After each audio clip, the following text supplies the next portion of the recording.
Good morning बच्चों, स्वागत है आप सभी का आज के इस वीडियो में, जिसमें हम सॉल्व करने वाले हैं क्लास 10th की विज्ञान विषय की वर्कशीट नंबर 35। ये वर्कशीट 23 सितंबर 2020 की वर्कशीट है। सबसे पहले आप ऊपर लिखेंगे अपना नाम, अपनी क्लास टीचर का नाम। जो टॉपिक बच्चों हमने पिछली क्लास में शुरू किया था वो था धातु एवं अधातु। तो आज इसी टॉपिक के साथ आगे बढ़ते हैं।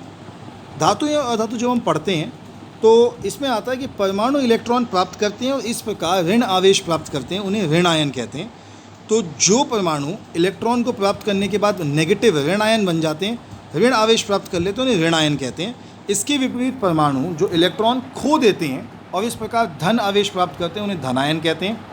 ऋण आयन अधातु होते हैं जबकि धन आयन धातु।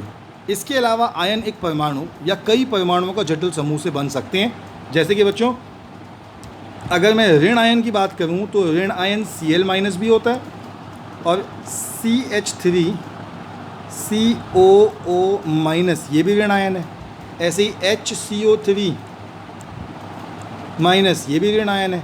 ठीक है, तो 1 का भी बना हो सकता है, 3 का भी बना हो सकता है और 7 का भी बना हो सकता है।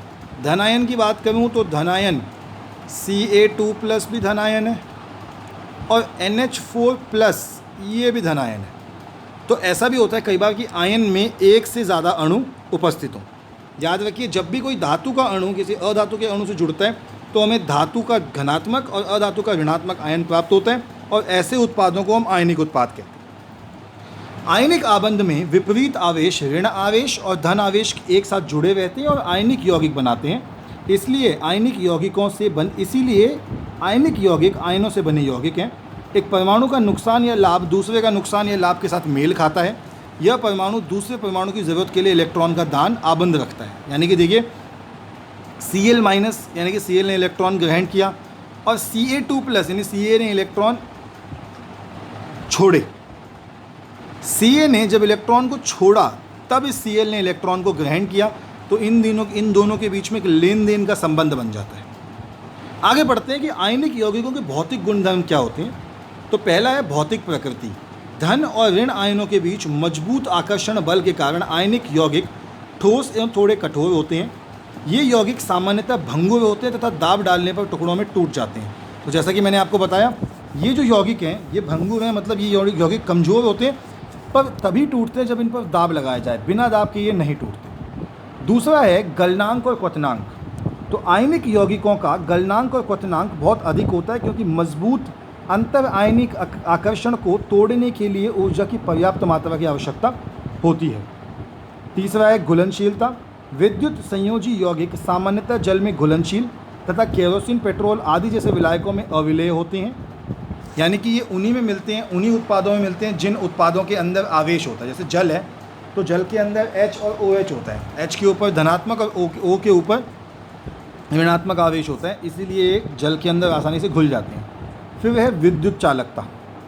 किसी विलयन के विद्युत के चालन के लिए आवेशित कणों की गतिशीलता आवश्यक होती है। क्या मतलब है इसका? कि कोई भी पदार्थ है, कोई भी यौगिक है, अगर वो विद्युत का चालन करेगा, इसका मतलब उसके अंदर जो विद्युत के आयन है वो आयन गतिशील है। आयनिक यौगिकों के जलीय विलयन में आयन उपस्थित होते हैं।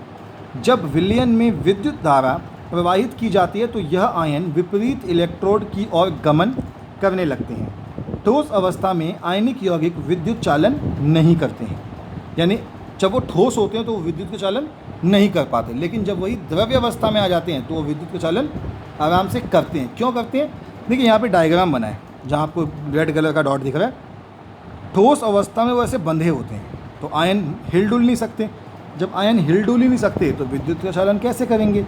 पर जब वो पानी में घुलते हैं तो सभी आयन मुक्त अवस्था में आ जाते हैं और मुक्त अवस्था में वो विद्युत का चालन कर पाते हैं।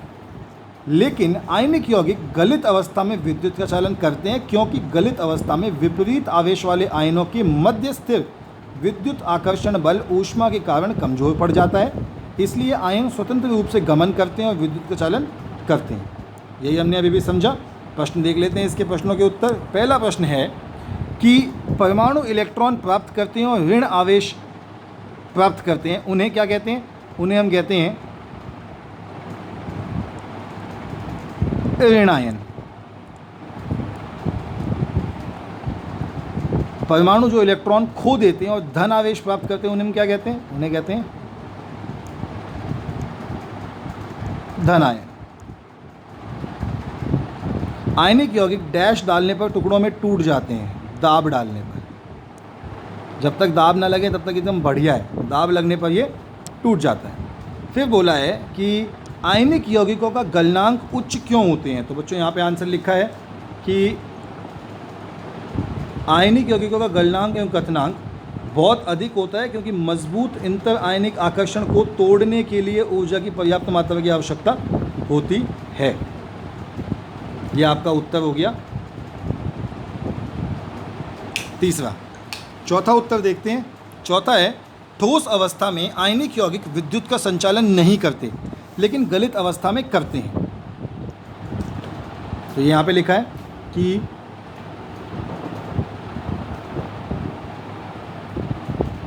ठोस अवस्था में आयनिक यौगिक विद्युत का चालन नहीं करते हैं क्योंकि ठोस अवस्था में दृढ़ संरचना के कारण आयनों की गति संभव नहीं होती, लेकिन आयनिक यौगिक गलित अवस्था में विद्युत का चालन करते हैं क्योंकि गलित अवस्था में विपरीत आवेश वाले आयनों के मध्य स्थिर वैद्युत आकर्षण बल ऊष्मा के कारण कमज़ोर पड़ जाता है, इसलिए आयन स्वतंत्र रूप से गमन करते हैं, विद्युत चालन करते हैं। यह आपका उत्तर हो गया चौथा। और आखिरी पांचवा उत्तर जो है वो ये चित्र है, जिसमें उन्होंने बोला है आयनिक यौगिकों में विद्युत चालकता नामांकित चित्र के माध्यम से विस्तार को समझाइए। तो ये आपके सामने चित्र बना है। इस चित्र में आप समझा देंगे कि भाई जब हमने नमक डाला, कोई आयनिक यौगिक डाला तो विद्युत चालन शुरू हुआ। जब हमने कोई नमक या कुछ डाला तो ये बल्ब जो यहाँ लगा है ये जलना शुरू हो जाता है। जब तक नमक नहीं डाला तब तक ये बल्ब नहीं जलता, जिससे ये पता लगता है कि नमक या नमक जैसे यौगिक विद्युत का चालन करते हैं, अन्य पदार्थ विद्युत का चालन नहीं करते हैं। तो आप ये डायग्राम बना लेंगे अपने आप। तो बच्चों आज की हमारी वर्कशीट तो हमने एंड कर ली है, ठीक है। और वर्कशीट जो है, बाकी जो वर्कशीट हैं वो भी आपको मिल जाएंगी चैनल पर, चेक कीजिए। हम आपसे कल मिलेंगे बच्चों, अब कल की वर्कशीट के साथ। तब तक के लिए stay healthy and stay safe.